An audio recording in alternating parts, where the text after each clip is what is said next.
Анан жанакы Зеленский боюнча дагы биринчи суроо. Бул кайгы, бул жетишкендик эмес. Эгер туура түшүнгөн мамлекетке. Бул кайгы. Шоу-бизнес. Ал кандай президент болуп кетет, келечек көрсөтөт. Украинанын өздөрүнүн саясий технологдору айтып атат. Бүгүнкү 74% колдойм деген 74%. Бул Зеленскийди колдойм деген пайыз эмес, бул Порошенкону жек көрөм деген пайыз деп атат. Кыргызда жакшы макал бар. Битке чөшүп кийимиңди, көйнөгүңдү отко тутпа. Айтасың. А сен ошого өчүшөт экенсиң. Башка вариант жок беле. Бар эле. Мамлекет ойнобош керек. Бул от. Аябагандай жаман каптуу.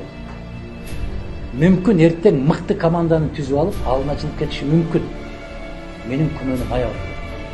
Кече бирөө аябай туура сөз айтты. Ошол 74% плюс бүгүн кучактап өөп көкөлөтүп аткандар эртең биринчи таш ошолор атат. Неге? Сүйүүдөн жек көрүүгө бир кадам дейт. Бүгүн көкөлөтүп аткандар ошондой болуп калат. Караңыздар, Саддам Хусейнди кулатаардан 3 ай башта болду беле шайлоосу. 97% эл колдогон.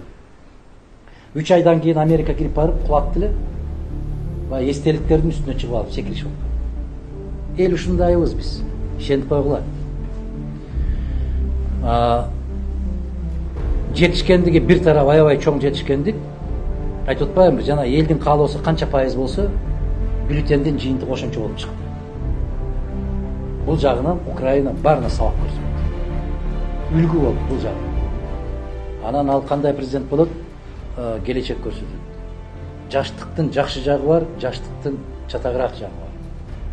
Себеп кечеки эле биринчи сүйлөгөндө биздин айтыш керек эле да, биз менен кызыктар болгон өлкөлөрдүн баары менен элибиздин кызыкчылыгы үчүн кызматташканга даярбыз деш керек эле. Жок, бул мамлекет биздин душман, бул президент биздин душман, биз бул жак менен барабыз деп сүйлөп жиберди. Ал баягы жаштык. Үйүңдө сүйлөп берсең кечиришет. Артист болуп сахнада сүйлөп берсең кечирет. Эми бүгүндөн баштап саясатчы катарында кечирилбейт бир да.